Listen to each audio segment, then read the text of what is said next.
आदरणीय सभापति जी, इस सदन में, ये उच्च सदन है, यहां विकास के विजन पर चर्चा होना स्वाभाविक अपेक्षित है, लेकिन भ्रष्टाचार के गंभीर आरोपों से घिरे लोग, ये कांग्रेस वाले भ्रष्टाचारी बचाओ आंदोलन चलाने लग गए हैं बेशर्मी के साथ।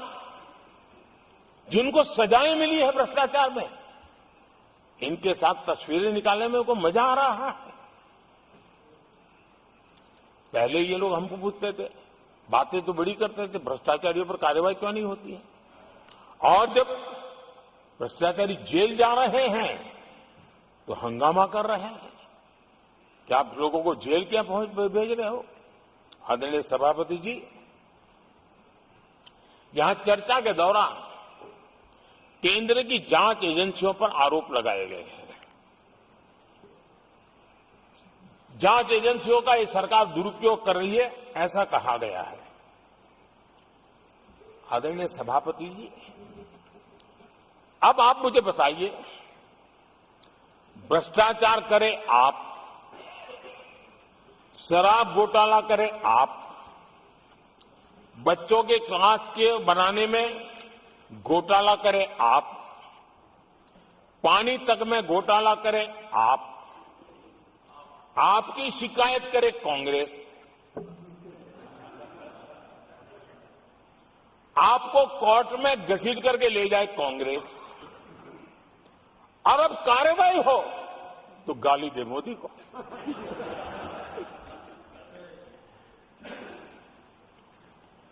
और अब आपस में जरा साथी बन गए हैं लोग।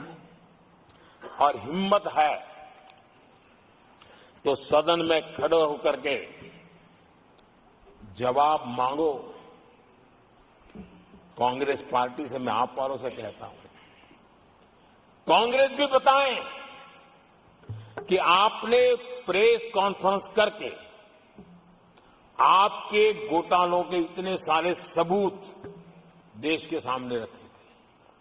कांग्रेस ने प्रेस कॉन्फ्रेंस की थी, इन्हीं लोगों के खिलाफ की थी। अब ये बताएं कि ये जो उन्होंने सबूत प्रेस कॉन्फ्रेंस करके सारी फाइलें बताई थी, क्या वो सबूत सच्चे थे या झूठे थे? दोनों एक दूसरे को खोल करके रख देंगे। आदरणीय सभापति जी, मुझे विश्वास है ऐसी चीजों का जवाब देने की उनके अंदर हिम्मत नहीं है। आदरणीय सभापति जी, ये ऐसे लोग हैं जिनका डबल स्टैंडर्ड है, दोहरा रवैया है। और मैं देश को बार बार ये बात याद दिलाना चाहता हूं, ये कैसा दोगलापन चल रहा है।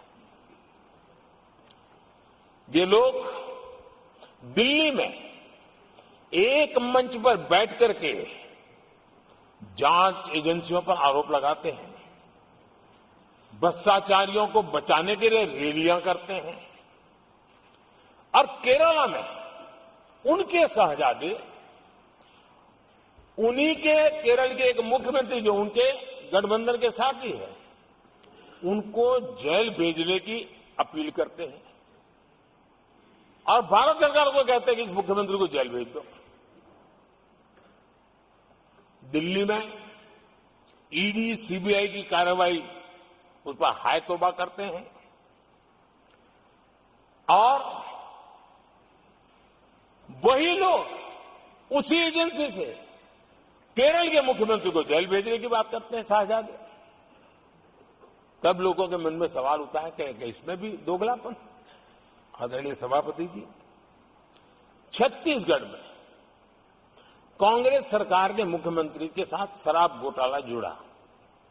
यही आप पार्टी वाले चीख चीख करके कहते थे कि ईडी सीबीआई को लगा दो और इस मुख्यमंत्री को जेल में डाल दो, खुलेआम कहते थे।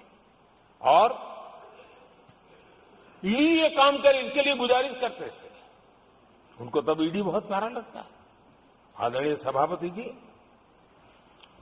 ये आज जो लोग जांच एजेंसियों को बदनाम कर रहे हैं, हल्ला मचा रहे हैं, मैं जरा उनकी याददाश्त पर जोर डालना चाहिए, मैं ऐसा उनका आग्रह करता हूं। जांच एजेंसियों का पहले दुरुपयोग कैसे होता था, कौन करता था, मैं जरा बताना चाहता हूं। मैं कुछ बयान आपके सामने रखता हूं। ये पहला बयान है 2013 का। बयान क्या है? कांग्रेस से लड़ना आसान नहीं है, जेल में डाल देगी, सीबीआई पीछे लगा देगी। कांग्रेस सीबीआई व इनकम टैक्स का भय दिखा करके समर्थन लेती है। ये स्टेटमेंट किसका है? ये बयान है स्वर्गीय मुलायम सिंह जी का। कांग्रेस एजेंसियों का कैसा दुरुपयोग करता है, ये मुलायम सिंह जी ने कहा था। और यहां इस सदन के माननीय सदस्य रामगोपाल जी को मैं जरा पूछना चाहता हूं कि रामगोपाल जी, क्या नेताजी कभी झूठ बोलते थे क्या? नेताजी तो सच बोलते थे।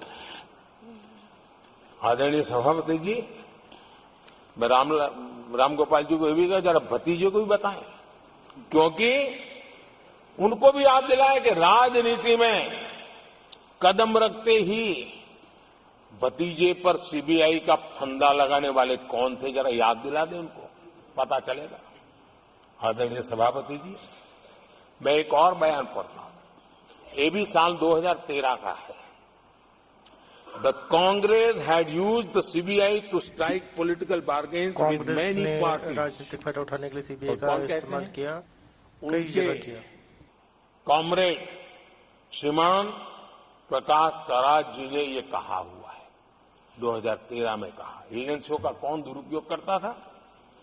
एक और महत्वपूर्ण स्टेटमेंट में पढ़ता हूं और मैं याद दिलाना चाहता हूं स्टेटमेंट क्या है कि सीबीआई पिंजरे में बंद तोता है जो मालिक की आवाज में बोलता है। ये किसी राजनीतिक व्यक्ति का बयान नहीं है, ये हमारे देश की सुप्रीम कोर्ट ने यूपीए सरकार के समय कहा हुआ बयान है। एजेंसियों का दुरुपयोग कौन करता था, इसके जीते जागते सबूत आज मौजूद हैं।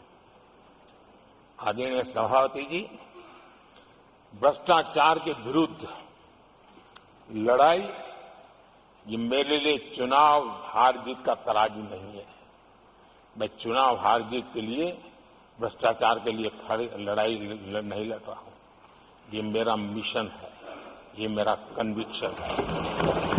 और मैं मानता हूं कि भ्रष्टाचार एक ऐसी दिमक है जिसने देश को खोखला कर दिया है। इस देश को भ्रष्टाचार से मुक्ति दिलाने के लिए, भ्रष्टाचार के प्रति सामान्य मानवी के मन में नफरत पैदा करने के लिए मैं जी जान से जुटा हुआ हूं और मैं इस पवित्र कार्य मानता हूं